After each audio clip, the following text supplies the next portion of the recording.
Is the microphone good, Ethan? Yeah. Let's see. All right. Cool. That's better. Sweet. All right. Let's make sure we're live here. I'm gonna share it quick. Oh yeah, I'm gonna do that too. Hello, everybody. We'll be right with you.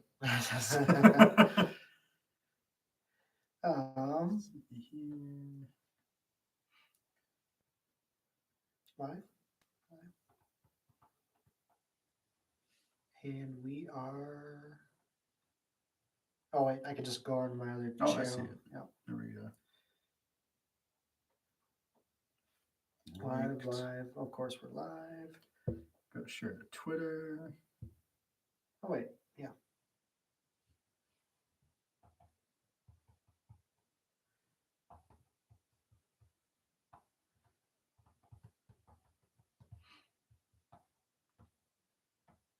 And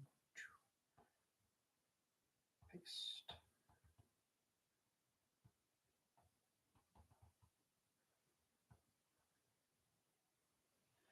Live.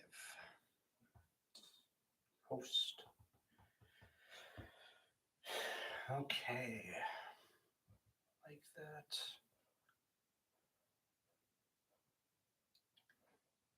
Alike. All right. Whenever you're ready. Mic in here. All right. We are almost good to go. All right. There goes the mic. All right. Hello, everybody. Welcome back to the NerdKave podcast. I'm Miles, joined by Max. And we have a lot to discuss today. We have a really big episode for you and a lot of things to discuss. And why is this loud? Oh, that's why. Because I clicked on it. So, all right. Today we're going to be talking about Miss Marvel, Kenobi. And then we'll be discussing some more music and current events and stuff like that. Just have a chill time. It's Friday. It's Friday Fun Day. So Yes, we'll get into it. We are going to talk about the first two episodes of Miss Marvel. So I want to get your input on it, and then I'll come in with mine and talk about my stuff. All right. Well, this show is one that I was a little bit apprehensive about because of the potential issues regarding Kamala's origin in the comics and how that would potentially tie in or ruin things from Agents of S.H.I.E.L.D. Luckily, that hasn't happened, and this show is phenomenal. Like, I have no complaints about this show at all, and that's rare. Like, I think nothing is perfect, but I haven't found any flaws with this yet. I think the editing is incredible. The storytelling is fast-paced, but it still covers like the superhero aspect or school aspect. And it almost makes me wish that they would do like a live action Spider-Man series kind of in this vein, because I think the format, since it's, both like a superhero high school kind of thing, it would fit really well. So I think this is, like, as far as I'm concerned, it's the best Marvel Disney Plus show. And it's what they should do for the future shows, or at least the pacing and things like that they should shoot for with the future Marvel Disney Plus content, because it is incredibly intriguing. I think everybody is perfectly cast. The story is continuously interesting, and I am looking forward to the next episode as soon as the episode I watch is over. Mm-hmm. Also, I'm forgetting her name, but the actress who plays Kamala, it's her first time acting ever. She auditioned for the show so she could meet some of the top people at Marvel, and she ended up getting the role. That's pretty awesome. I didn't know that. It's really cool. She's killing it. Like, I think this is a great start for her acting career. Definitely. And we're going to be talking about the first two episodes, and I was actually a lot more engaged with it than I thought it would be. And I got a lot of things to discuss. So in the first episode, I thought Kamala's character in the first episode was very relatable and innocent at first, and I loved like her like little YouTube channel she was creating and stuff, and like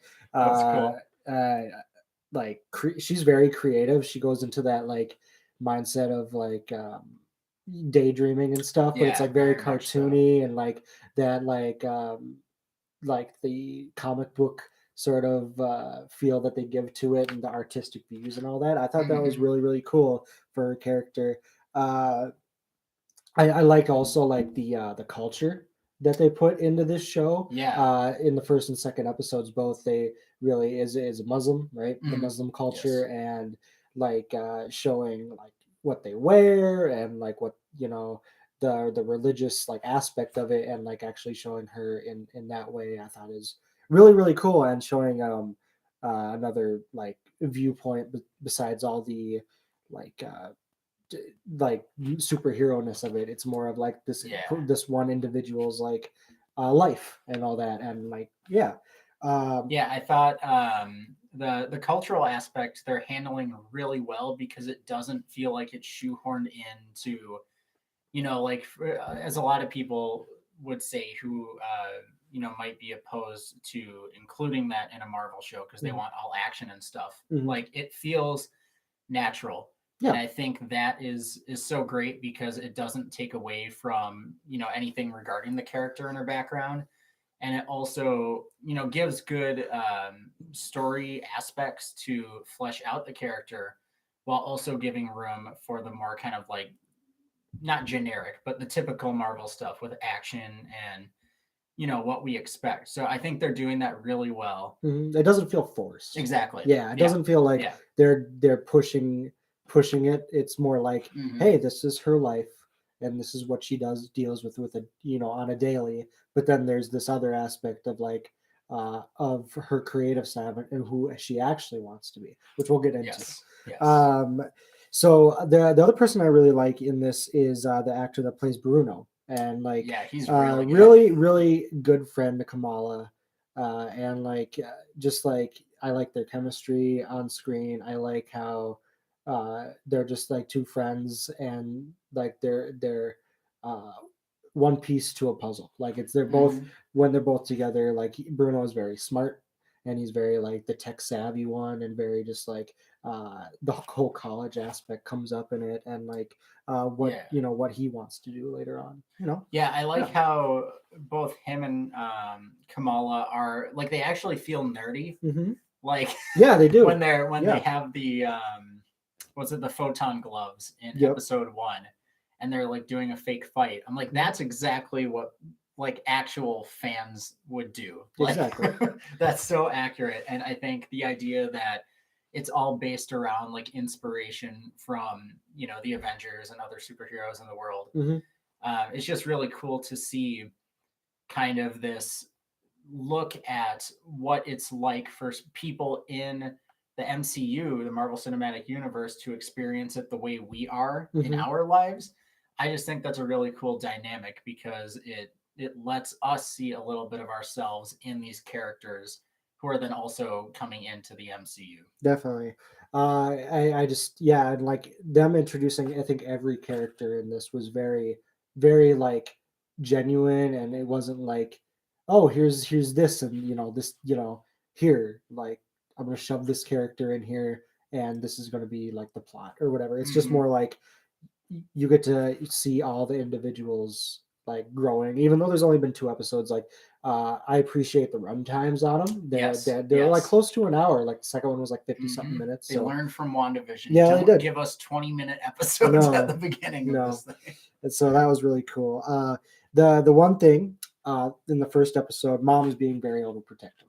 Yeah. Yeah, like But very much like yeah, like it was the whole like what was it, Avenger Con and stuff, and like mm-hmm. it was funny because she was like her mom was like you you have to just be who you want to be and not be and do you want to be this This like cosmic head in the cosmic head clouds in the kind of clouds or do you person. want to Yeah. be the person you want to be? It's like, and then I wrote this down. I was like, don't let people tell you who you are. You're not weird. You're your own person. And being weird, that's Yes. perfectly fine. And Oh it's yeah. like being your own person and not letting others, even your parents, tell you like who you should be or whatever, but be who you want to be and be that creative self. And like if you love doing what you're doing, go do that. Don't let anyone dictate who you should be, Yeah. even in your like in your family. So yeah. Yeah, dude. Yeah. All the way. I Hmm. love that. And like I just found uh, unless like her mom is trying to protect her from something, like Hmm. I think her mom does know something more than, and she's trying to protect Kamala very much, and not trying to tell a secret of some sort Yeah. because of Oh yeah. her great grandma, right? So like There's definitely something I there. think that'll be coming up later on, and like where all this stuff came from. So yeah. Speaking of characters, Mhm. let's talk about the dad. Oh yeah, the dad. Hulk He's a dad. Hulk dad. One of the best Woo! parts of that episode. Yeah, he was. I was like, "Oh man, this is gonna happen." Oh no. It has to come back. Yes, it There does. has to be some sort of reason for that costume to come back. I thought it was goofy, but I He, thought that was a great little thing. yeah, and it was accurate for like a kid. Like you would want to go with your friend that you share this thing with. Like it's of course, nice of the parents to kind Hmm. of put their spin on it. Hmm. But I think that moment was captured really well, It where it's was. like Kamala was saying, how she felt, but she didn't mean to hurt her dad. Yeah. And but that that Hulk dad entrance Yeah. was so good, He was like, "Oh." top notch. I was like, "Oh, right." And she was, and her, like again, her mom comes in and was like, "You're going to be wearing this because I don't want you wearing what those other girls are wearing and those skimpy Hmm. outfits and stuff." But it's like, Yeah. it's like when it comes to, again, her mom's, I think, a little out of touch, and Hmm. sort of like she understands to a point, but she doesn't understand like the freedom of expression in her daughter. Hmm. And like I think she gets the protection confused with like uh of like understanding what her daughter wants, right? Yeah, So I think that's yeah. very well said. So yeah, but Hulk Dad, amazing Hulk dad. 10 out of 10. So yes, so and then it leads up to Avenger Con, which Yes. was very cool. The whole event of Avenger Con, and like her, Kamala going into it and stuff, and having this big plan of escaping, the house, and Hmm. all That that. I like that little thing that they did where it was like a it's like how you wish it would go, and yeah, then what what actually happens. actually It's like happens. expectation versus reality. Where it's like grab onto the tree, and then when she actually grabs onto the branch, it breaks. And then yeah, it's like or they did the whole bus scene, and then missing the bus, and yeah, and then like Hmm. I found like it interesting, like uh, that they had got their great grandma's stuff, and the bracelet that she brought for her Hmm. costume and stuff, and then that whole thing. It's like uh, so they go into Avenger Con, and uh, she's changing in the bathroom, and then she forgets the gloves, right? Hmm. But Yes. then she has the gauntlet, and then like she puts the gauntlet on, and like she gets these like powers, or like that she's not aware of. Hmm. And I just was like, okay, so what are we going to see? Like, what are we going to see with that? And then she gets up on stage, and then like it's overwhelming for her, and she's sort of like, uh, the cameras are bothering her and stuff, and then she that power goes out or whatever. What is it exactly? It's like a rock, or like a So strength. this is something that we don't really have an answer to. Okay. It's who was I watching earlier? I want to say it was New Rock Stars. Hmm. It could have been Emergency Awesome as well, but Hmm. someone had theorized, and this is something that um, I'll probably get into more in episode 2 that relates a little bit to some Agents of Shield stuff and just the Inhumans in general. Hmm. But basically, the Inhumans, well, in Doctor Strange too, they Yep. mention Black Bolt. He's an Inhuman, and when an Inhuman is created by being exposed to Terrigen mist Okay. through crystals, they form a husk, almost like a caterpillar turning into a butterfly kind of thing, Hmm.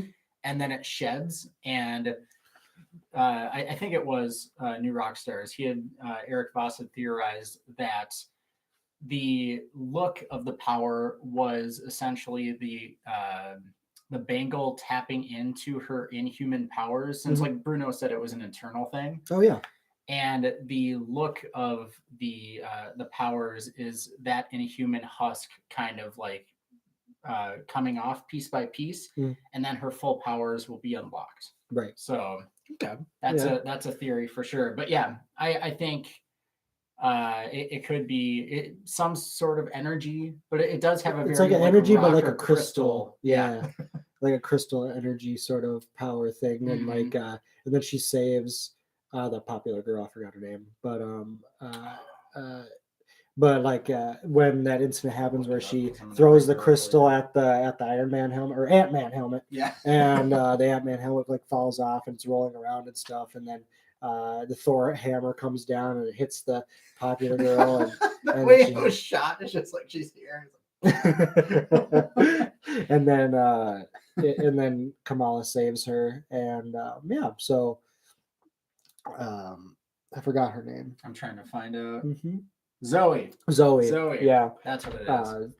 With the in saving Zoe, and then uh her kind of vanishing because Mhm. like Bruno comes in and like we have to get out of here, and then they get out of there, and then she gets back home at like the plan was that they're only going to be at this thing for like an hour. So Yeah. like she gets back at like 11 o'clock or Yeah. something. Her mom's sitting in her room, and then that's when her mom says the line. Do you want to be this whatever The cosmic head cosmic in the head in the clouds. clouds, or do you Yeah. want to be like who you want to be? And then she says cosmic, and then the episode ends. Yep. And then so it's like, yeah, this first episode really got me interested in the character of Kamala and interested in like what we'll see with like her powers and what we'll see with like her grandmother in later episodes and stuff. So yeah. Yeah. Yeah, definitely. I think it was a fantastic episode. Hmm. And yeah, Hmm. I don't know if there's anything else to say about it. Episode 1, they Oh, killed it. Yeah, episode 1, I think established the world and the story very well. Yes. Same in my eyes. Yes. So and then okay, so we'll be going into episode 2 next. Episode 2, I have a lot to say about episode 2. All I have right, a let's lot of get bullet into it. Let's points. get into So first and foremost, going into the second episode, you can see Kamala's confidence like no Yes. other. Walking into that school. Yeah, I thought at the first basketball. I was trying to wait to write things because I didn't know if it was like a dream sequence or not. Yeah. So and then I was like, oh, this is just her confidence showing. Yeah. Like she's very like feeling herself a bit, and like is just like, oh yeah, like she feels like really good about herself, and that's really cool. And then we see her and Bruno up on the roof, and she's like learning how to use her powers, and like this little training sequence, which I found really just like really like good to see her growth there. Yeah. And that whole thing. So it was really refreshing too Yeah, it to was. see someone actually learning their power. Yeah. Because I feel like in a lot of recent Marvel stuff, it's kind of been like, here is this character and here's her power, like, or here's their power. I kind of felt that way with American Chavez in Doctor Strange 2. Okay. It's kind of like, here's this character who has stars that, you can go through the multiverse with them. I wish we got a little bit more into her backstory, or like, showing her learning how she, uses the stars to transport or whatever. So I think they're doing a great job of that here with Miss Marvel and giving us this character who really, like, you are in a way, like, as you watch the show, you're watching her grow as a person, a superhero, and I just think the different levels they have are great. Definitely, like, and it's just kind of cool to see that character development and sort of like her and Bruno, and just like that thing that they do, and her building herself. She's still like in control of her powers, but she's still learning, right? Which we'll get to at the end of this episode. Yes. So we'll see that. And let's see. So we see Kamala go to church, and who was her friend? Do you remember her name? I don't just remember gonna her ask name you again. that. I have to start writing these names. names down. Nakia, Nakia, yeah, I believe is how it's pronounced. And we're pronouncing that wrong. Apologies. Yeah. So I think that's how it's pronounced. Yeah. Right. And so we see them at the church. We see another piece of the culture here. There's actually a lot of culture in this episode, and we see them praying and stuff, and like, but Kamala and what was her name again? Nakia. Nakia. They Kamala said something to like the minister or whatever. Yeah. And because like they were talking or whatever it is, and then you see those teenage kids on their phones, and then that one lady takes them away. And then when Kamala is talking, and then he's like, "Thank you for reminding us that we all need to share our opinions, perhaps except for when I'm doing my lecture." Yeah. Yeah, that was good. That I found that funny. That was good. And I also like, I think this happens before that in the episode when Zoe's talking about how she was like saved and by Nightlight, I think is what she calls her. Yep. And then Nakia's like, look at her bragging about being saved by the budget Captain Marvel. Yeah. And it pans to Kamala, and she's like, "Thank you." That's so funny. It was it was. There was another part of that interaction. I forgot what it was. She was like, yeah, see how many likes she'll get because like she got saved, but I wonder how much likes I would get, or like the person who saved her got, or whatever. Yeah. And it's like, oh no, the ego. Yeah. It's a high school thing. Right. Okay, and so after the church thing, yeah, it was like, what was her name again? I want to forget. Nakia. I want to forget through the whole thing. Nakia, I got to remember that. Wants to run, or like Kamala kind of persuades her to run for the, what is it? It's like the board of the church or something. Yeah, it's like something like that. I forget the actual title of the position, but basically a position. It's like a higher position, and it was like, she was like, do I look like a 9-year-old boy, like boy? And I was like, no. So, but she's like, all right, Kamala, like you're gonna help me with this. Like, and Kamala's like, okay, you're gonna be my campaign. Yeah, campaign manager. Yep. So we got Nakia going to be running for that. So. And persuading the dad. So this is where we get to the episode where this guy named Cameron comes in. This is where you're gonna laugh. So the first time I saw Cameron, I didn't like him. I thought he was. I literally wrote down, "Don't like him, pretty boy bitch."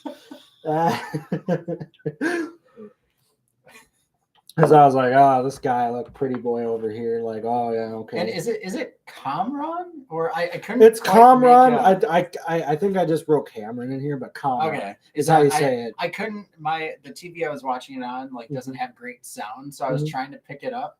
It's Kamran. Okay. Kamran. So I was like, oh boy, like here comes this pretty boy trying to get. And I was like, Bruno's jealous. Like like you can tell off of the body language and like when they're in the car and stuff, getting out of that. Oh yeah, because what's her name had the party, and they went to the party, and like the police shut it down, right? Yeah. And so Kamran's like, everybody get in the car and stuff, and like so they're driving everybody home, and then like. You can see that Kamran and Kamala's they have like a moment, yeah. And so Bruno, I think you can see Bruno's jealousy in that, and he's kind of like interjecting himself in there. And you can see it, and it's like, yeah. So so I want to know like if that stuff's going to come up later. I bet it is. I think for the show, it's definitely the drama. So and going back to the party real quick, I think it was a quick line, but when Kamala takes a sip of the orange juice that has the vodka in it, yep. And then I forget when exactly she said it, but it was like. She's just like, am I drunk? Am I drunk? And like, it was Jesus. Like the delivery on that was so funny. It was funny. I don't know why it was so funny to me, but it's just like the way she said it and like the facial expression she had was just perfect. Right. It was so funny. No, that was funny. And then you get introduced to Kamran where he jumps off the thing or whatever, and I'm just like, oh, he's walking out of the pool slow. Yeah. I'm like, oh god, who's this guy? The little imaginary emojis and stuff surrounding. So initial thoughts, I thought he was just like a pretty boy bitch, and like he was just like, oh, they're interjecting this guy, like, oh, who is he, like, whatever. Like he grew on me. He grew on me at the end. He grew on me a little at the end, and we'll talk about that why. Yes. Like I think he is going to be an important part to the story. So like they do that, and then uh they leave for the night, and then like uh Kamran, he's like, oh yeah, like I can teach you and stuff. uh and like Driving driving lessons, right? So the night ends, and they do and then Kamala gets home, and she's like dancing and happy because of the whole that camera sequence was so it good. was, and her How mom's was the like, "How was party?" the party?" She's like, Magical. I thought that was pretty good. I was Then like, "Oh boy!" she Like, lays down, and we got some of those amazing. I don't think we mentioned it from episode 1, but those kind of transitions with like the text. oh yeah, We the got text some with of those.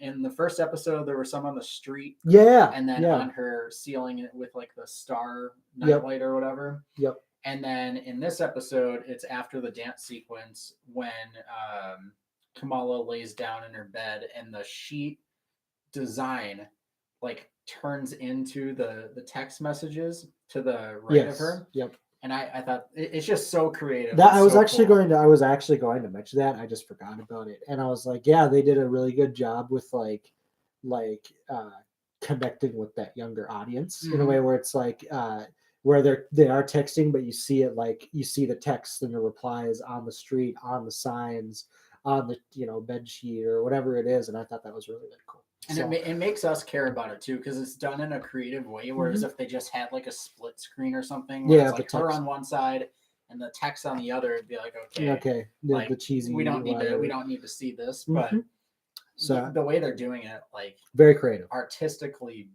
beautiful. A lot of the times too. It's just like, oh, it's so good. I like the art. So I like the setting that they chose of like the sort of what it is, Jersey City, is that what they call it? Yeah, so it's like more low income area, sort of industrial area, and like it's it's not like an LA or a New York, from what I understand. Like it's a smaller city that's very like a tight knit community kind of thing. It seems like, and it's not going to be this like movie star out in the billionaire hills, kind of like you're not going to have Tony Stark making his tower no, which I think is good, because it one, it establishes new locations, or like making it a major location in the Marvel Cinematic Universe, and it also is finally like bringing us away from everything happening in New York, which I think is good, because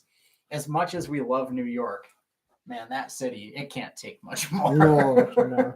It's just like what else are we going to destroy? Yeah. And I like how in this one it's very just like focusing on a young teen that just wants to be herself. And it's telling this, it's giving a good setting, it's giving a good story, it's giving a good like meaning. And it's like, it got me invested because of those things, right? So yeah, and it's like it leaves you wanting more, instead of like all these action sequences and like high budget stuff where it's like, no, just bring it back. It's a TV show. It's about a teen, her friends, and like and discovering herself.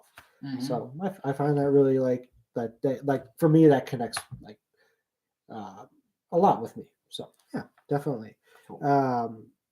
And then Kamala's blackout when she has her when she's at the dinner table, or like after when they're having dinner at the table, and she's still wearing that gauntlet, and then she gets like into some sort of trance, and like she sees like her grandmother that we find out, and it's like in this vision, and then she like blacks out, and then her family starts surrounding her, and like what's wrong, all that stuff, and yeah, so obviously the gauntlet is attached to Kamala's grandmother, and like what, and trying to figure out what is it great grandmother? It's her great grandmother. Great grandmother. And so like it leads into, okay, so what did her great grandmother have to do with all this stuff happening, right? And it's like why is all this, like, why is her possessions attached to her? Why are these powers giving, are giving what's giving the gauntlet the power? All that stuff, which we'll probably figure out what that Yeah. will be. I hope it's in humans Yeah. because I really want Agents of S.H.I.E.L.D. characters to interact with characters from this show. And I think like they're because you haven't seen Agents of S.H.I.E.L.D. I won't spoil anything, but um, one of the main characters in Agents of S.H.I.E.L.D. that could very easily tie into this show if there were inhuman based things. Mhm.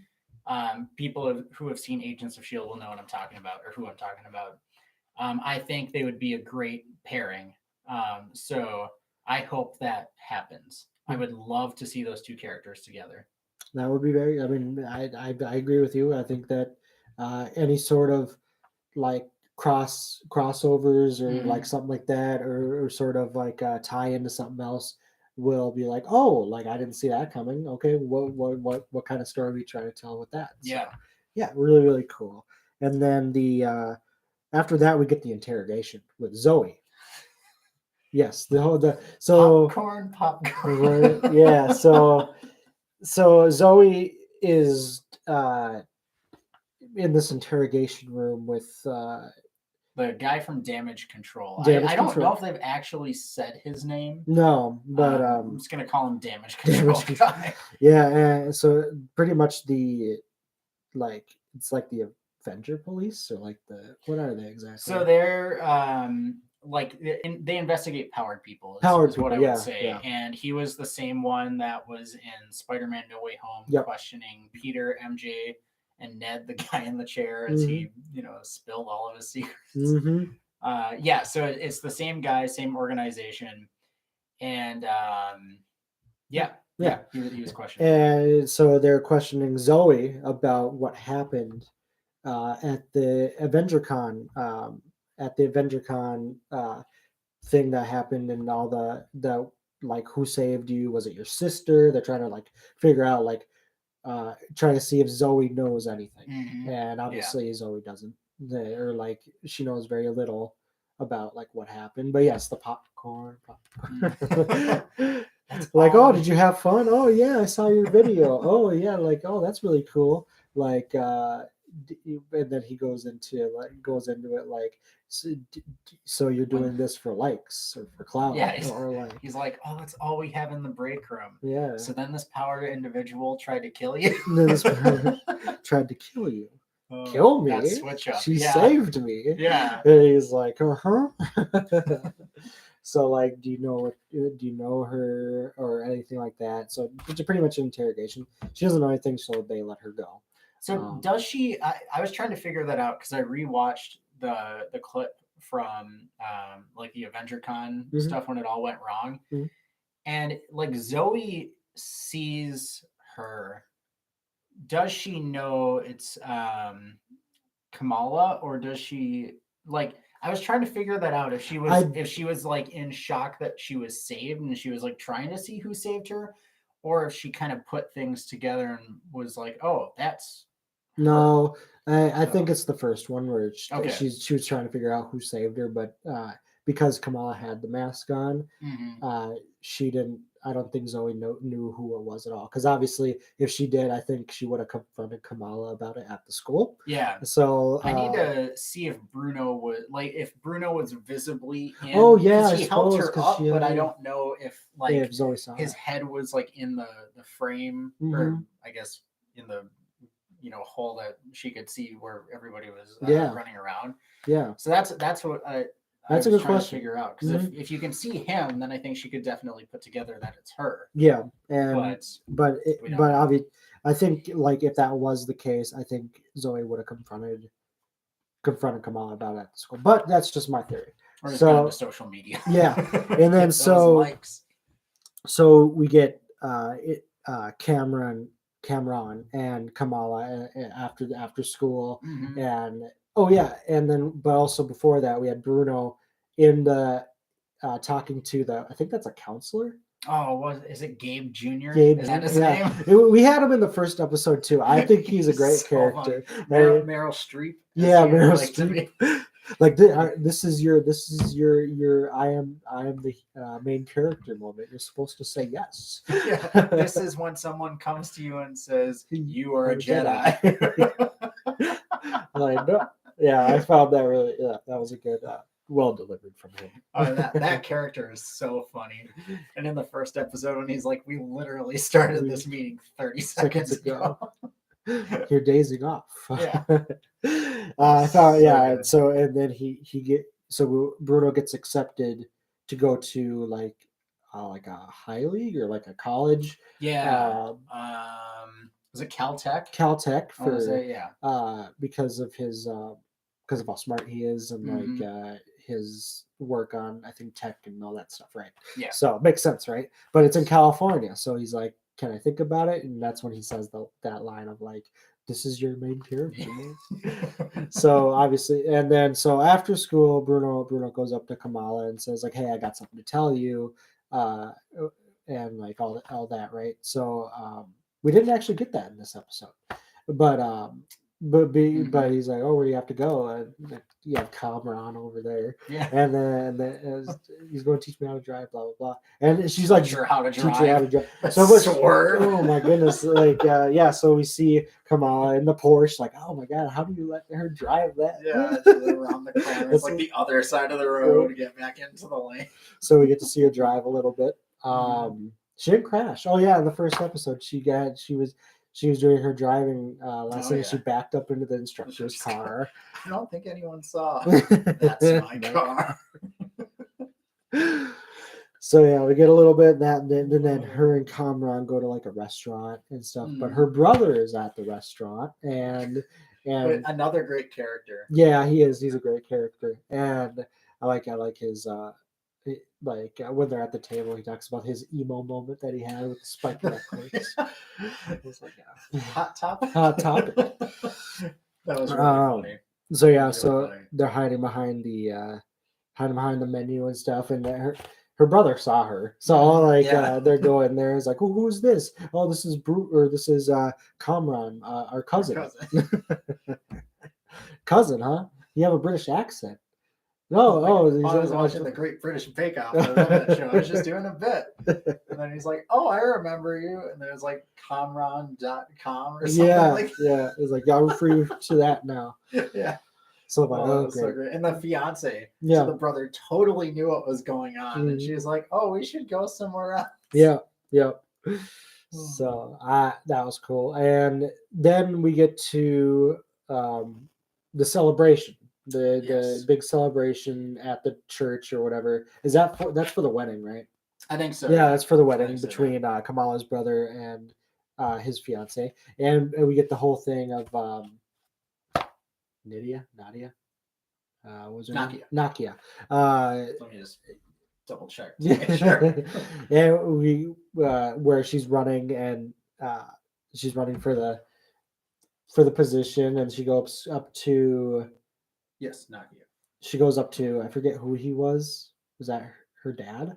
Yeah. Yeah, her dad asking if he would vote for her, and she was guilt tripping, like, you wouldn't let this is women's suffrage. We pushed for this. People died for this. You wouldn't take this away from us. You wouldn't He's like, oh, but he's my best friend. And he just kind of left there with the he's like, you would support me and Kamala, right? Yeah. You'd support like your daughter, right? It's sort of guilt trips. He's like guilt tripping him on Kamala's behalf. Yeah. I just thought that was so funny. Yeah. Because it's the character of the dad too. Like we saw his kind of joking side in episode 1. He's like, oh, it's Hulk dad. And then we saw in this episode, like, you know, that whole kind of jokiness continued, but then we also saw like when he actually has to make life decisions, it's still kind of a goofy thing. Right. But yeah. I think that was a really good scene. And then so Kamala goes off to talk to the aunts. I forgot what she called them, but the Illuminati. The Illuminantes. I was like, oh no. And so Kamala, this is where or before that, I thought this is the part where Bruno would tell Kamala about like what was going on, but we didn't get that. I was like, oh, okay, so we'll probably get that later. Yeah. And then sorry. And then what was it? And then so Kamala goes to the aunts because she really wants to know about her great grandmother.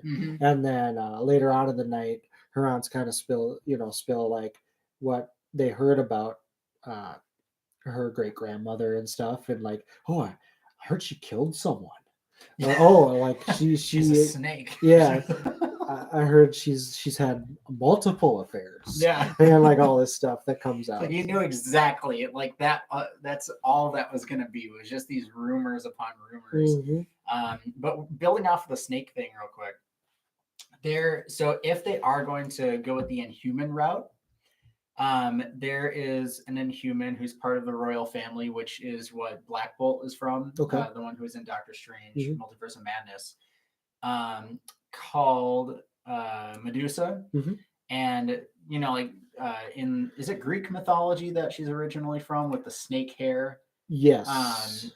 That I think because of that name, I was just kind of like, oh, I wonder if they're going to play this off as like, maybe they're going to switch up the origins a little bit, and she is Medusa, and then Kamala would be like a descendant of her, so she would have the Inhuman gene. That's the kind of power inside of her. And then maybe the bangle is like unlocking that power, and it's maybe like a Kree kind of artifact or Inhuman base, because the Inhumans are they were created by the Kree when they were experimenting with like genes or something like that at some point in time in human civilization. So it's not like a great theory, because that's just based off of one line, but I do think it's something they could explore if they want to change up a little bit of the storyline with the Inhumans, if they do go that route. Yeah, that's a good analogy. I like that. So what was it? So after she talked to her aunts, the Illuminatis, we got, what was the kid up in the bell? Yes, the one that took Nakia's shoes. Yeah, the one that took, I totally forgot about that. Oh my god.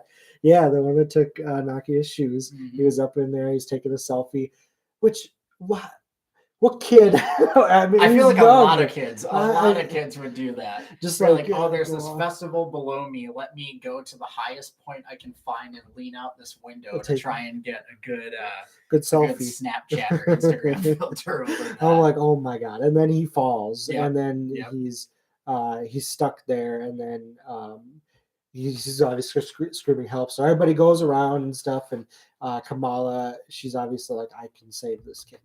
And so Kamala goes off and gets on her suit and stuff and the helmet. And then she's like, all right, I'm going to go save this kid. And so we see her go save him. And she's using her powers very well at this point.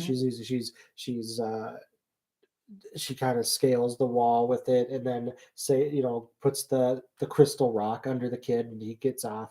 And then, but all of a sudden, like her powers like have like she has a weird, like the grandma. You see the grandma again. Yeah. And and then like something happens. And then don't quite know so they get to the point where, I got you, right? So she puts her hands out. She put her hand out to like reach for him, but then her great grandma shows up, and like she has this vision. She gets like really spooked out, and then her like she loses connection to her power. And so like the kid starts to fall, and so she like starts like throwing the rocks under him and stuff, and then he lands on the car. I think you skipped over a huge part of this scene though, and what I think is going to be the next big food at the Disney theme parks, and that is ice cream pizza. Oh yeah, the ice cream pizza. Yeah. Do you have a favorite food? Ice cream pizza. Did you say ice cream pizza?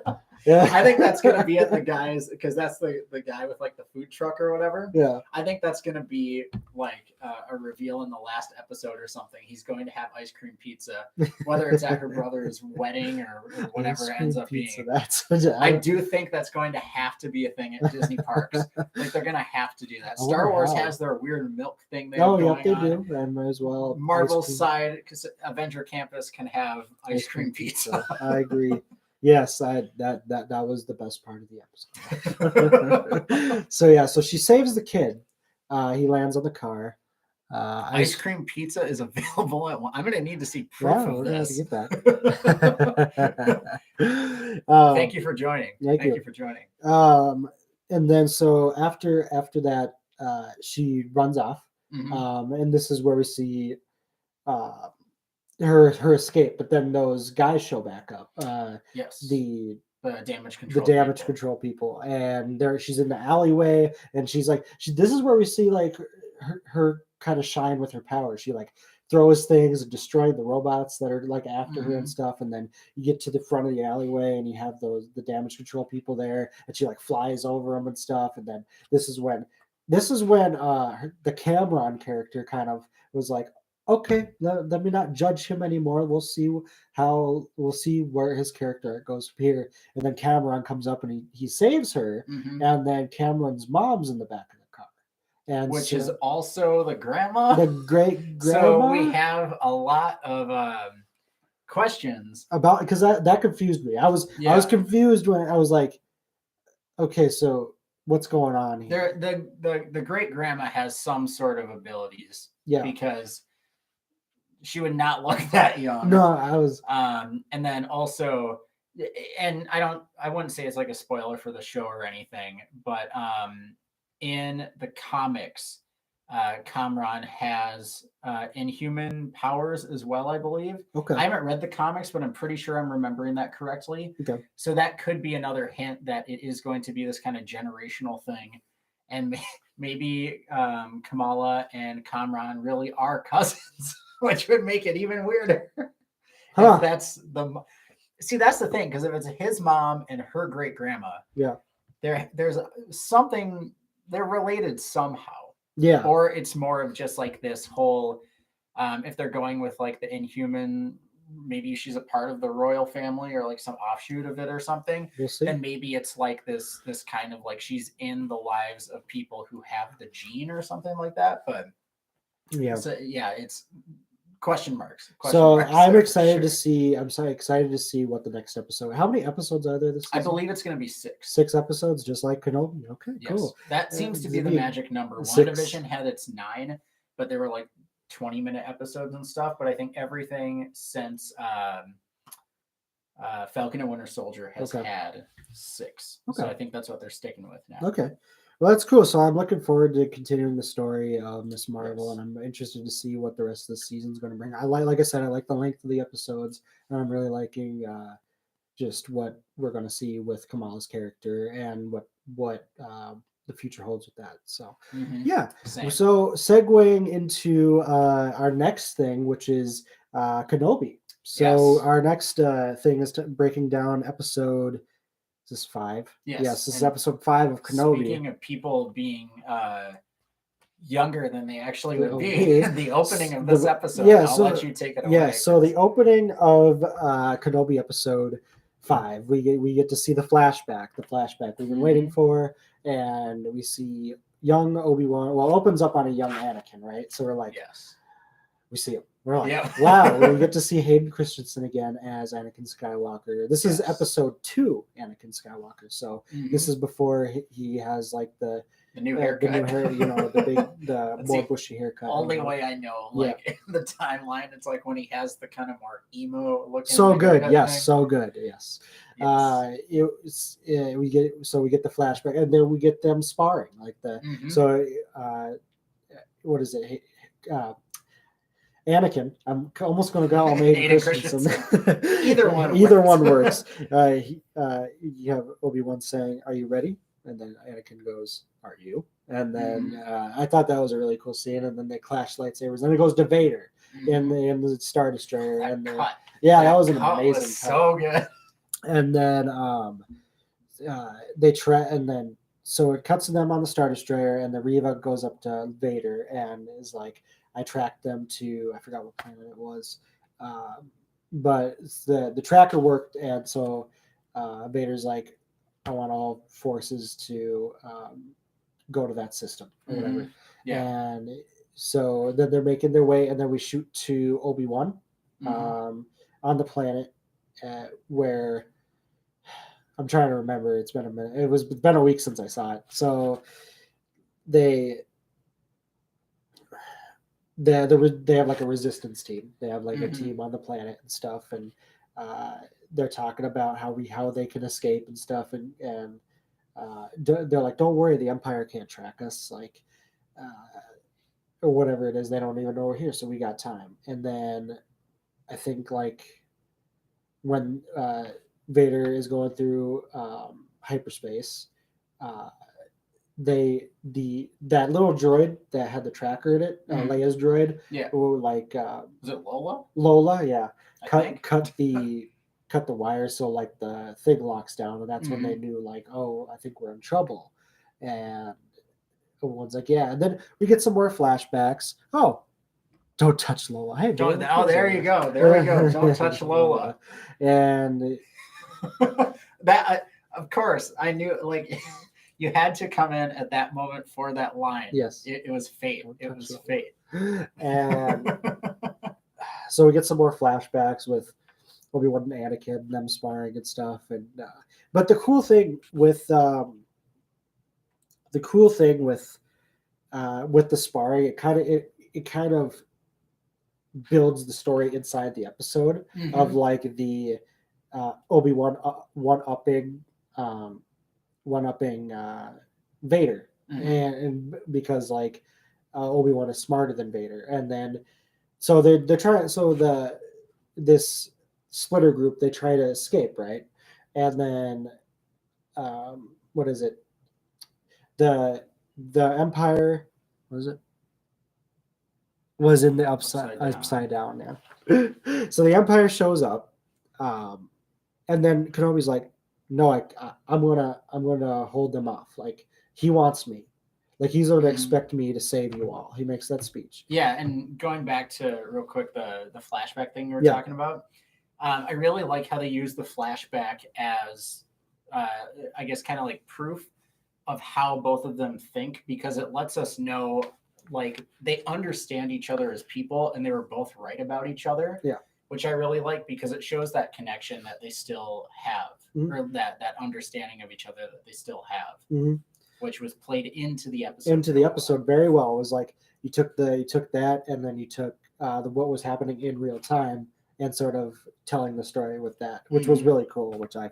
That's what I found really cool about the scene, and it wasn't there for no reason. It was there for the story. Yeah. So yeah. Let's see, and then the Empire shows up.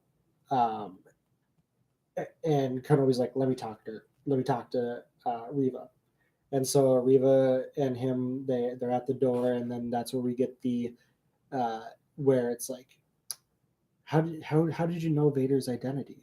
Like, you were too young.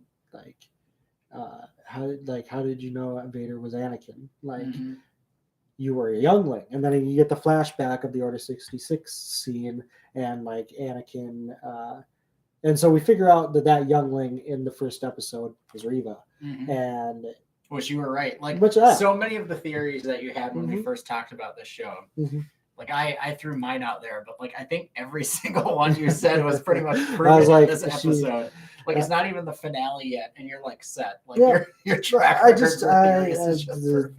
with the Star Wars universe, I can kind of see like the vision of like where they want to go with the story and stuff.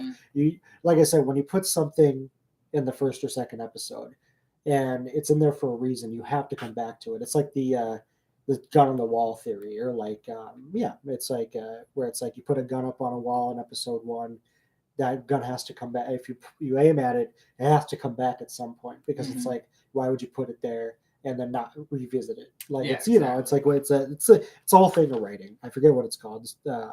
Chekhov's gun is it. You can read about it and stuff when it comes to writing, but it's like pretty much like everything you see is there for a purpose, and they'll revisit it if they deem it necessary. Mhm. So yeah. Yeah. Um, so with that, so yeah, we get that scene, and it's like Obi-Wan's like, uh, you're trying to hunt him. Like Mhm. you're not here like for me. You're trying to get revenge on Vader. And then she tries to stab Obi-Wan. Yeah, and then she tries to stab him because Obi-Wan's like, I can help you, and she's like, how can you help me? Like you abandoned us. Like where were you when they when they stormed the temple and stuff? And like you weren't there to protect us. Like why should I trust you? Yeah. So Reva does not trust Obi-Wan at all, and so yeah, then she tries to stab him through the door, and then that's when everybody gets ready to attack, and then the cool thing about these Star Wars these Kenobi episodes, all the armor they use, it's not CGI, it's actual actors in like Stormtrooper and Clone Trooper armor. I think you said it was designed by like it was so yeah, too, so right? it's called the 501st Legion or whatever it is. They make these. I don't know if they used it throughout the series, but I feel like they did because they did it for Mandalorian season 1 where they got the 501st Legion to create that like they make replica outfits for it, and they do a really good job. And so I like how they're actually using actual like costumes instead of CGI, and just like you can tell what's CGI and what's not CGI, and they're not using CGI, and which is really cool. And I was like, awesome! So you get to see actual stormtroopers in armor and stuff like that. Yeah, really cool. So yeah, so they breach the wall and everyone's retreating, and then this is where we get our first death, which is what was her name? I don't remember her name. God. Let's consult Google casting Google again. Casting again. It helped us with Miss Marvel. It can help us again. Hold on. Kenobi cast. What was her name? Then we need to see if we can remember. What was her name? Tala. Tala. Yes, Tala. And not good with names. I'm not either. So Tala, we get our first death with her, and she sacrifices herself to give them time to escape. And like her droid shielded her, and when she was shot, and she takes out the thermal detonator, and it detonates and like blows up the cave. And Reva's like, "Everybody, get out of there!" And then that blows up, and then that gives them time to recuperate and get on the shuttles and get out. We see Leia going through the duct, and what's his name made the appearance again? I was going to talk about that. Yeah. Let's once again consult Google Cast. Is that him right there? Yeah. Haja, yeah. Haja shows up again. I'm so glad he made a reappearance. Yes, he made a reappearance. Well, even at the beginning, Obi-Wan's like, what are you doing here? Yeah, he's like, now I know what it feels like to be a Jedi. Yeah. And then it was like, I'm not, but there's a lot of business opportunities or something like that. And I was like, okay, yeah. And so Obi-Wan, before that even happened, like Obi-Wan told Haja to watch Leia or whatever, and he's like, okay. Yeah. And so yeah, Leia's going through the ducts because she was small enough to figure out, what was going on. And well, I'm gonna need a ladder. This isn't playtime, princess. Nope. What was it? And then Lola is actually up in the duct, and so with that control chip, and Leia sees Lola, and Leia grabs Lola and takes off that chip, and then Lola's back to normal, right? And so, and then she sees that red thing that she had to pull out. She pulled that out, and everything. So the shuttle bay is open, and everybody gets into the shuttles and stuff, right? And so Vader, what was it? Yeah, Vader comes down, and then he walks through that tunnel so much. I like all Vader's scenes because even in like I think it was the 3rd episode where he comes through very intimidating and lifts Reva up and stuff, dragging people, snapping necks. That was so. Oh yeah, this Vader. This is my Darth Vader. Absolutely right love it. Like he is brutal. He feels menacing. I've never felt like he's been a menacing character in other stuff to me, at least in terms of like a presence that I feel. This one like killed it. Like whatever Hayden Christensen's doing under that suit, it's really like He's like adding giving to the character. yeah. Yeah. And like so yeah, Vader comes through, he's like pushing the doors open and stuff, and the one escape shuttle leaves, but it was a diversion obviously, and Vader grabs it with the force with like no effort, which No, I he's love just because it shows his power. raises He's his just hand. kind of like, oh, and there pulls it it out of the goes. It sky, just and then he rips it open, and then the one that was the actual one actually flies off, and he looks at it, and then Riva um, tries to take the upper hand on Vader, and but before that, we could talk about the last flashback that they have where Obi-Wan actually wins. Where him and Anakin are sparring, and then well, the flashback before Anakin actually destroys Obi-Wan's lightsaber, and he's like, "I got you." Like what does he say? He's like, "I got there. I have beaten you," or whatever. And then Obi-Wan's like, "You're blind, Anakin. Like you're what is it? Your need to prove yourself. Your need blinds to you or something your like need that. to Yeah. win blinds you." And then in the last flashback, Obi-Wan like uses the martial arts thing and uses the force, and he's like, "You're a great warrior, Anakin, but you'll still be a Padawan," or whatever it is. And then yeah, and then that goes, and so they escape the planet. Was it? Do you see Dave Chappelle edit? Yes, I saw the Dave Chappelle edit. Yeah, I did not. Eric showed me. So when so there's an edit where Vader just was destroying the shuttle, and then Dave Chappelle, he's like, "Gotcha, bitch."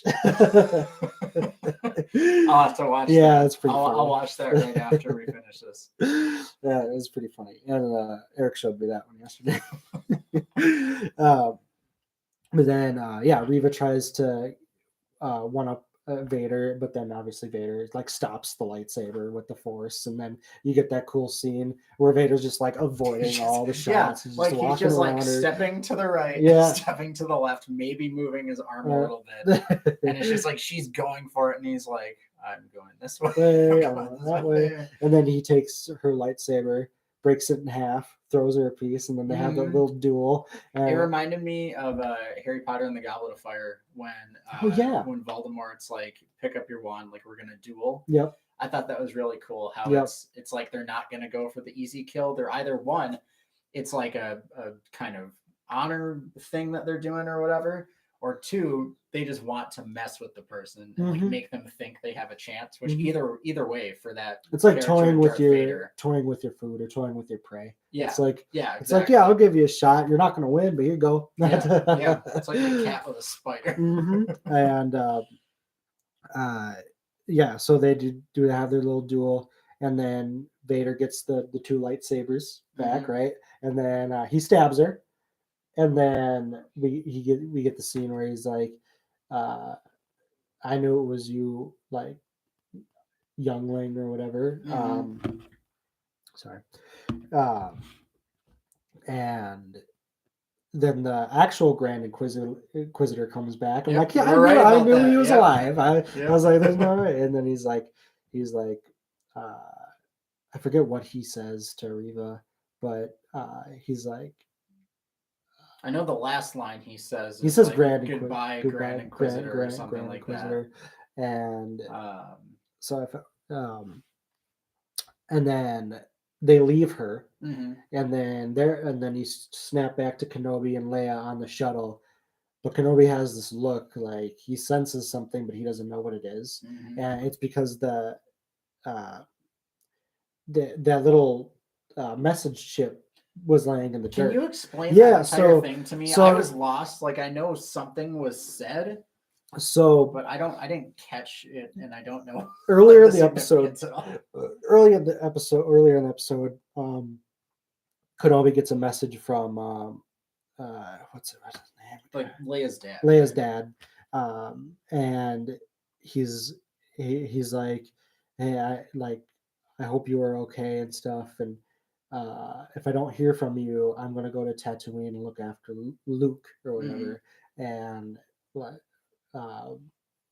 I just wanted to send you this message or whatever he says, and then that message gets dropped in the dirt, and then when Reva's like she looks like she's hurt, but I don't think she's dead, and obviously where it's like show don't tell, right? Where it's Mhm. showing you what's going on, it's not really telling you, but it's like those subtle hints of like, okay, this is what I can expect for the finale. We'll see, but Yeah. I'll tell you my predictions in a second, but like uh Bail Bail Organa, Organa. Bail Yeah. Organa, There we go. yeah, and Coming through with the names again. yes, I knew it was Bail Just Organa. like It's just last week. I'm not good with names sometimes, and so we see what Riva's gravely injured. She's injured. Like she's like, so I wonder if she does survive, how she will. And Mhm. so she picks up that message, and it's like uh, uh, the children, Luke, Tatooine, blah. And so Riva knows. Oh, like, and then he also says Owen, which she knows Owen Mhm. because of the interaction they Okay, had, right? that's the Yeah, significance of. yeah. Okay, So she that's knows the part I didn't Owen. She quite pick up knows on. now. She knows Owen. She knows about the kids. So what? So Riva's. I don't know if she goes to the last episode. I think like, and that's why it shoots to Luke in the bed.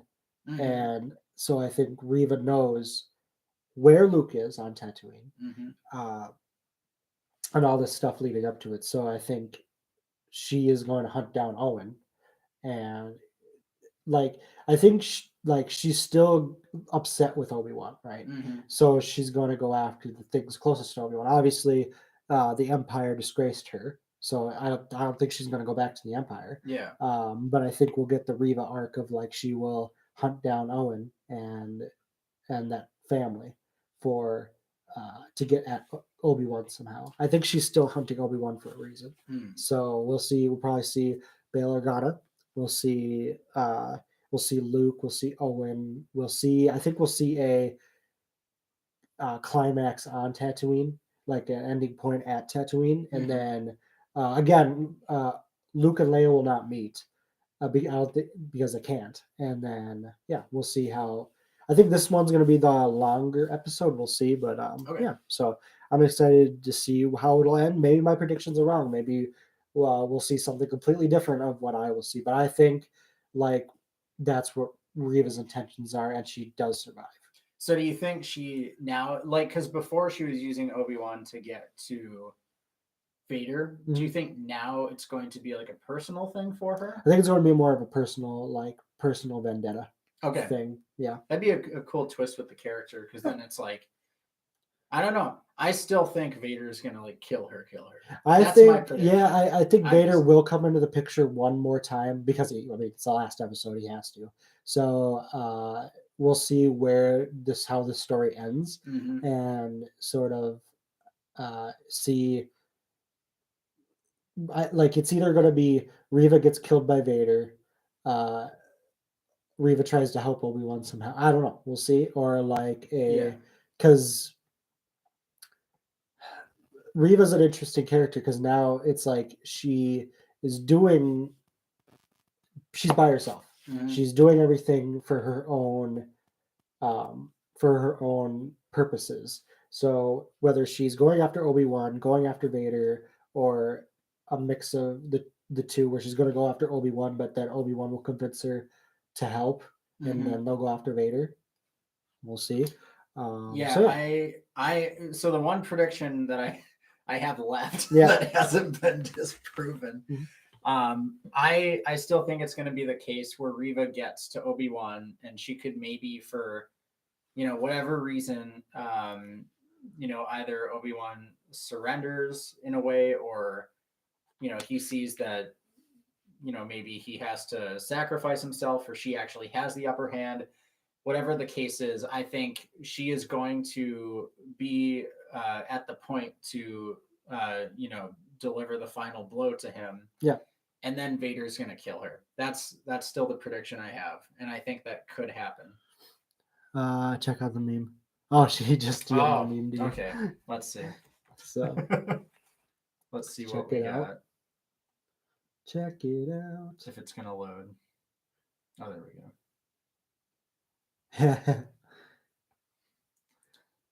Great. That's a good one. Oh.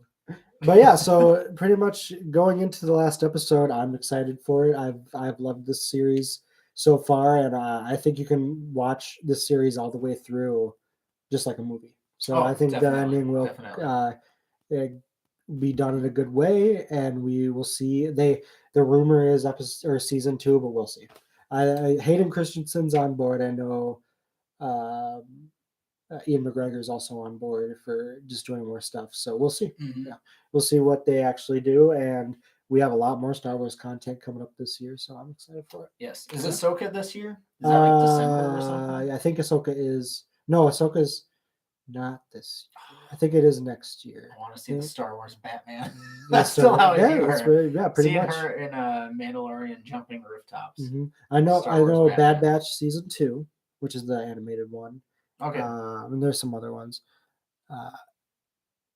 I stand with Amber Heard trending. My guess is it's probably like the 5 people that for whatever reason still support her started it, and then people are using the hashtag to say the truth about what actually happened. We could actually. That's a good segue. That's a good segue into check this out our right now. last 2 things of like current events and stuff. So Let's see, we'll do a live current event check. Yeah. Let's see. I Amber see Amber Heard as a narcissist. Yeah. Let's see. Let's go to trending maybe.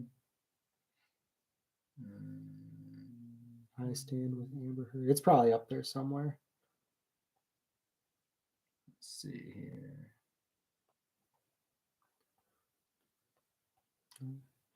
No, I'm getting after this. I'm getting some Dominoes after this. Ooh, there you go. I haven't eaten much today. I had coffee before this. So,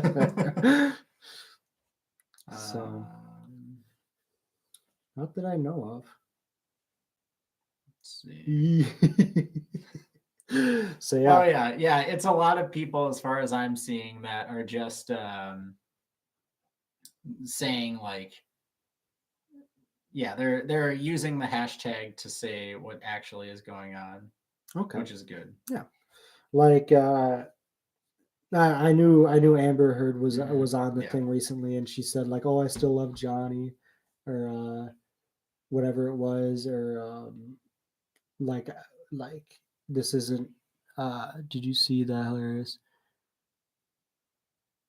I saw, I think, a thumbnail of it, but I don't know. I didn't see like actually what it was. It was like a zoomed in thing. She talked about that she didn't blame the jury or something. Yeah, she's trying to save her public image right now. That's all she's trying to do. Where she's like, no, I don't blame them because, like I said, you see how persuasive he is, and I like the interviewer. How when she kept saying that, she's like, the jury saw what you said. They saw your testimony and they did not believe you. So kudos to that interviewer. I don't know who she is, but she stuck to the point and she didn't let Amber manipulate anything, which is great. Because that's pretty much she's on the what's called the apology tour, where she's trying to she's trying to save face and trying to keep her image when it's like everyone knows what kind of person she is. Yeah. So exactly. Performance of a lifetime. Amber says a lawyer wins the world. For scissors. Oh yeah, the scissors for fingers, where it's like I saw something where it was like, now I can't. I just imagine Johnny Depp's fingers with scissors on them, but or I can't unsee that or whatever it is. You know what I can't, or not unsee, but I cannot, no matter how hard I try, find Johnny Depp in his Willy Wonka performance. Oh yeah, I only see Willy Wonka. No matter how hard I try, I cannot find any Johnny Depp, which is just it shows how great of an actor he is. But like, I just can't. I no matter how hard I try, it's just Willy Wonka. There's no Johnny Depp. No, because I've seen him do the voice, but like outside of him in the movie, but like actually like looking for Johnny Depp in that movie is impossible. Yeah, it's crazy. It really is crazy. Yeah. Good morning, Starshine. That Good says morning, hello. Starshine. Yeah. Yours says hello. I need to work on my impression of that. Right. You really need to stop mumbling. Right. I can't understand a word you're saying. And then the only other big major event, I think I talked to you before this podcast about it. The only other major event I have is the whole controversy with Mr. McMahon from WWE. Now, are you a big WWE fan at all? You're going to have to explain Okay. everything about the So situation. this isn't a wrestling podcast. This isn't, and we don't plan on talking about wrestling a whole lot. But I'm a big, huge wrestling fan. I grew up with it and stuff. And the big thing that is going on right now is that Mr. McMahon. You can look it up on Twitter. It's probably trending, and it's Mr. McMahon. He paid a ex-employee off for like hush money for it was like $3 million or whatever it was, and it was a big story because it was like because they had like a relationship, or I guess like they had like an affair, and uh, he was like, her salary started at like 100,000, but then he was moved up to. Thanks for tuning in. Yeah. See you next time. And then what happened was she got a raise for like 200,000 or whatever it was, but because of the affair and stuff, and then like she was passed on to another person in the company named John Laurinaitis. Okay. And it was pretty much like she was just passed around and stuff, right? And but then she got let go, and then Mr. McMahon he used he used funds to pay her off for hush money and not say anything. But then it was a whole thing, and then throughout the whole week, it's been a huge controversy and stuff, and like he's been kind of under fire for it and stuff. And their SmackDown is in Minneapolis tonight, and that's what you just saw is like he's going to be. It already started, but he was. He was there tonight. So whatever, I don't know what he said or whatever it is, but he's not the CEO anymore. His daughter is the CEO, and he's being investigated and all this stuff, right? Because it was like they were worried that he was using WWE funds to pay off this ex-employee when it was like no, he used his own personal funds. And but yeah, so it doesn't look good. But again, it's WWE, it's Vince McMahon. It's like he's this whole thing is like it's Vince McMahon. It's not a surprise because Vince McMahon, he's like kissed other women on television. Like there's been storylines where like he's cheated on his wife and all this stuff, right? So it's like in this position, yes, it's like it's bad image. So he's kind of doing like his own damage control. Yeah, he's like he's putting him out of the picture and stuff.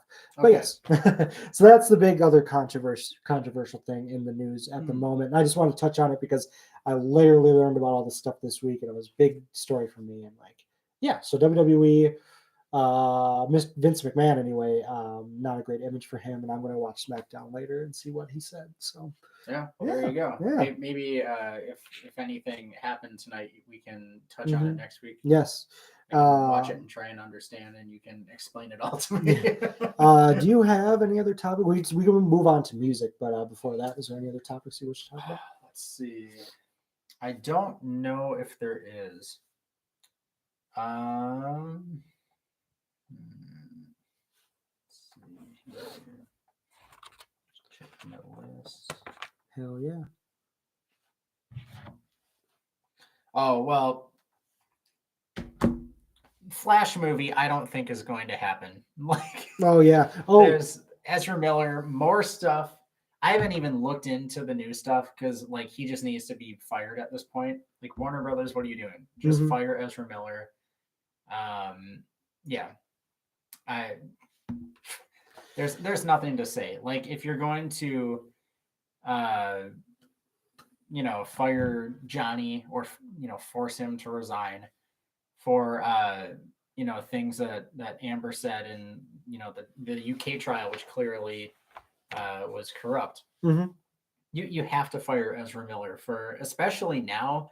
Like, before it could have, like, I understand with the initial allegations, maybe why they didn't, because they wanted to see what would come of it. Mhm. But now, and I'm not going to go in great detail because I don't think we can, but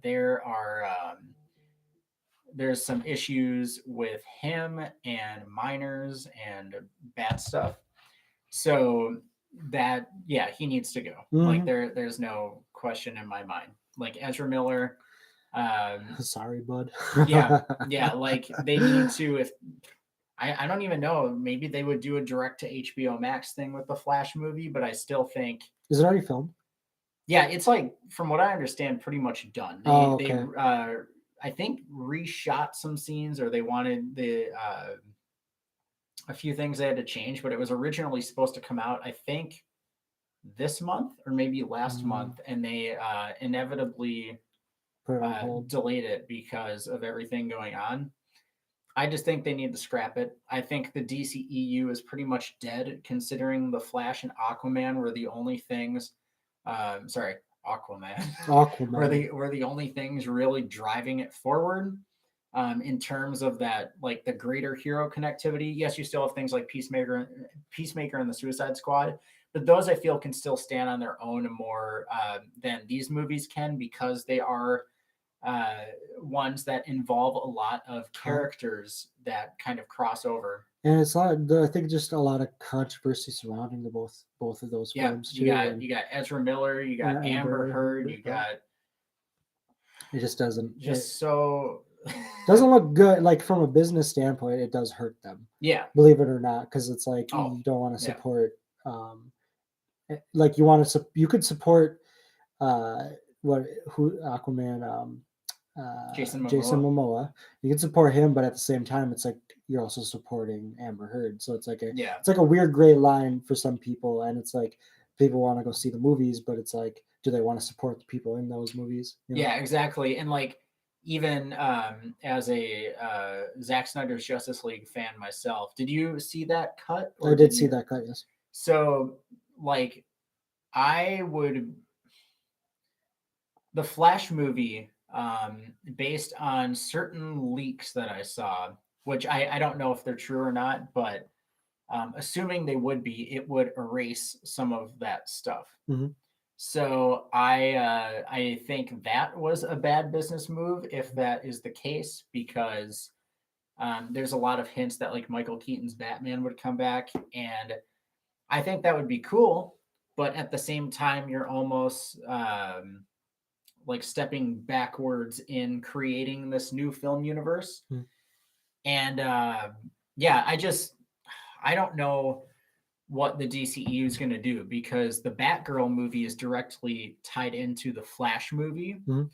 And like, I don't want the Flash movie to happen, but Batgirl, I really want to happen, especially after watching Miss Marvel, because the people that created that show are doing the Did that Batwoman one? movie. Oh, that I think that'll So be good I too. like, honestly, if they in the first like just want to include this like 2 minute thing where it's like, here's what happens in this movie that would have come out, I'd be cool with that. I don't need a Flash movie.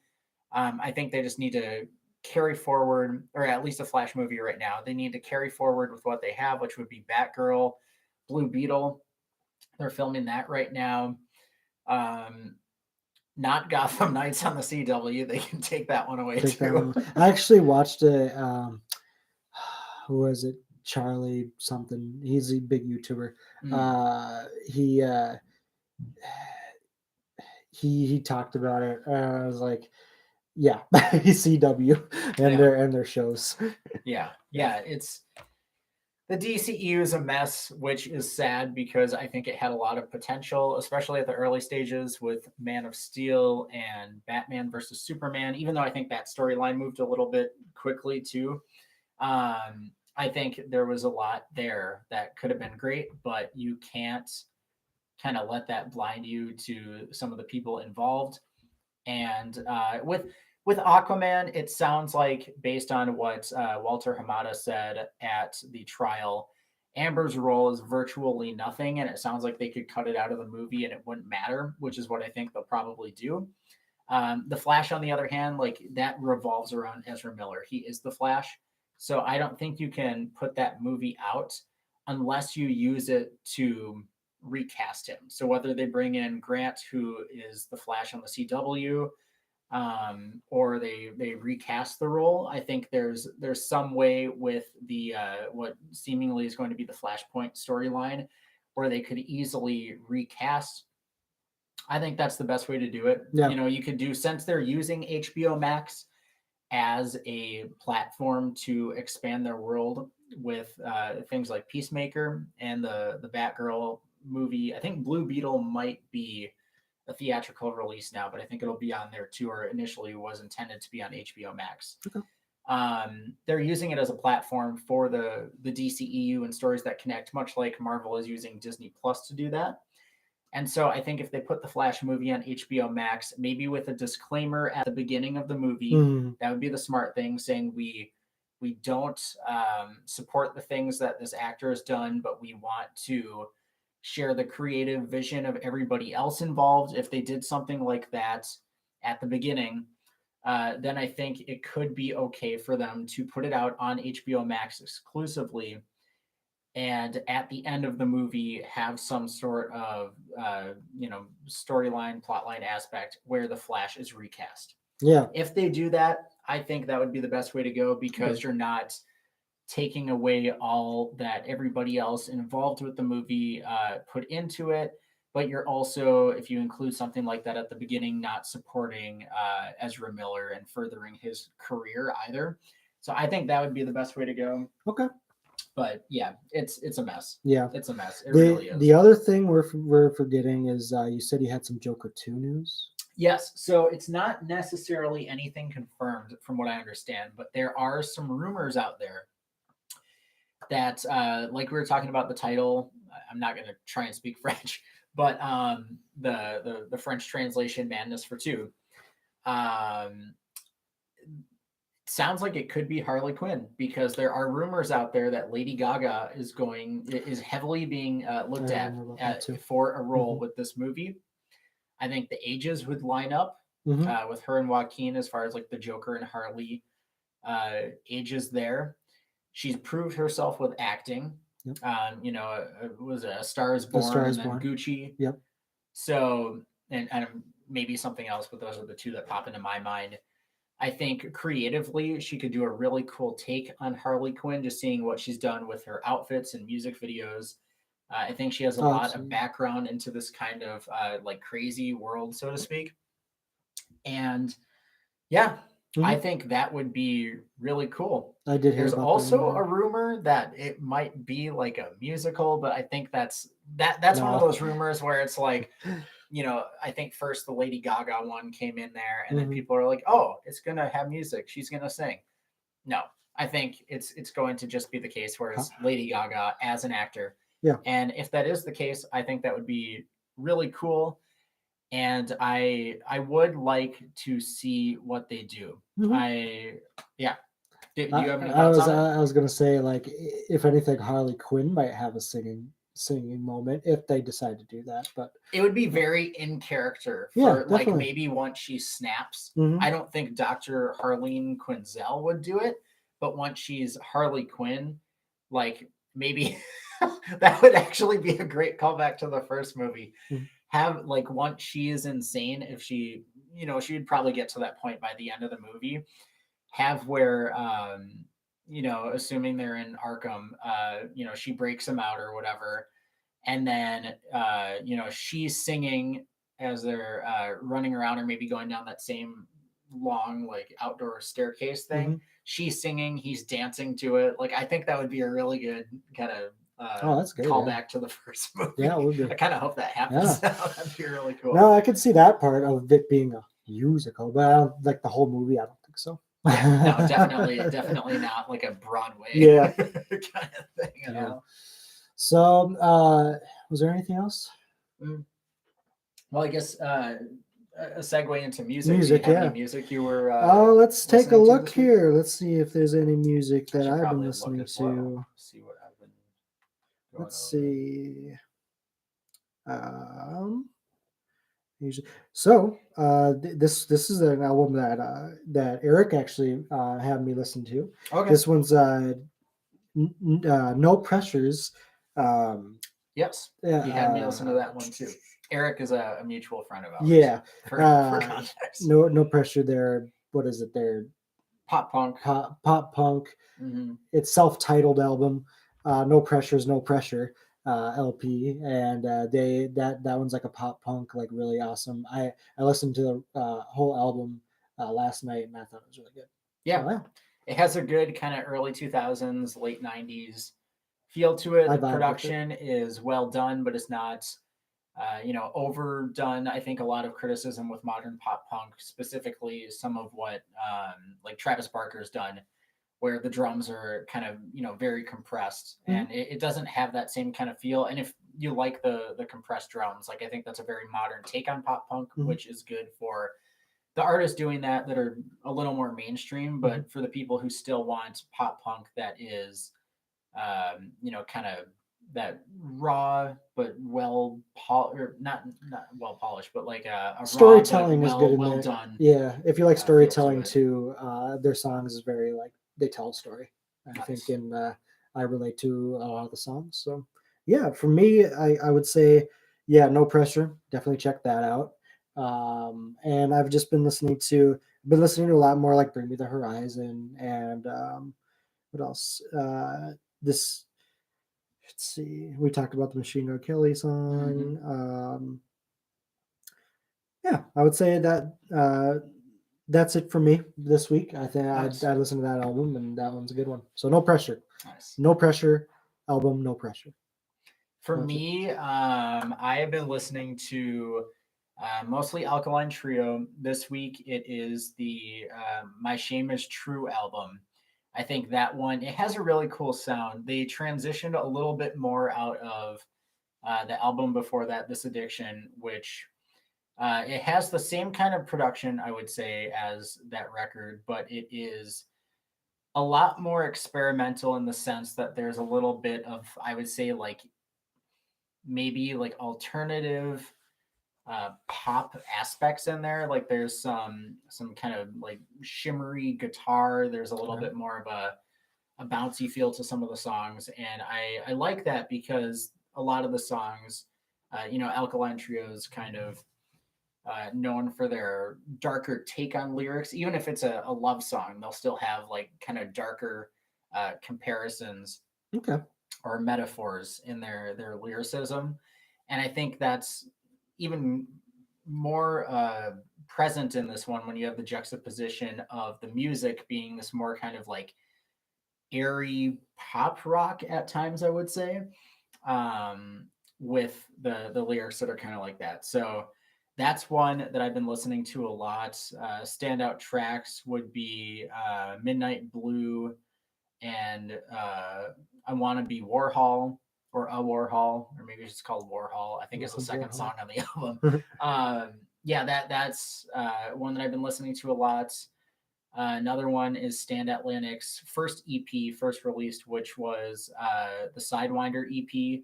I think that is their best work. It has a really cool mix of pop punk with like a hint of some, I would say, metal inspired elements in there, and it's just a great listen overall. But that's all I Okay. have for music. So Awesome. Okay.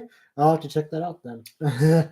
So I guess that's our show. So yeah, next week we'll talk about the season finale of Kenobi and then yes, big stuff. Big another Miss stuff. Marvel episode releasing. So we'll get Mm-hmm. into that. Look forward to more current events and all that stuff. So we'll have a lot more to discuss next week too. So it's been fun. I'm having a good time. I'm glad we got to actually talk about the first two episodes of Miss Marvel and break those down. And I'm really enjoying that series. So Yeah, can't wait I for am too. more. So So so hmm good. other than that, thanks for everybody for watching. And Yes, I hope thank you you. guys, have a good night. And whenever you're listening to this, I hope this platform and this way that it's going, I hope that it's going really well. And I hope that we can probably be able to get on some more platforms sometime. But YouTube Yes. right now, I think this is a really good way of doing what we're doing. So Yeah, yeah, we're just gonna great do this. interaction. Mm-hmm. Love interacting with people in the comments and all Mm-hmm. that. So thank you for coming in and not only watching but sharing your thoughts, kind of bouncing off of each other. I think it's really fun. So thank you. Awesome. Yeah. So other than that, this has been Miles. I am Max. And this is the Nerd Cave podcast. We'll see you in the next one. Have a good night. Have a good one. And hell yeah.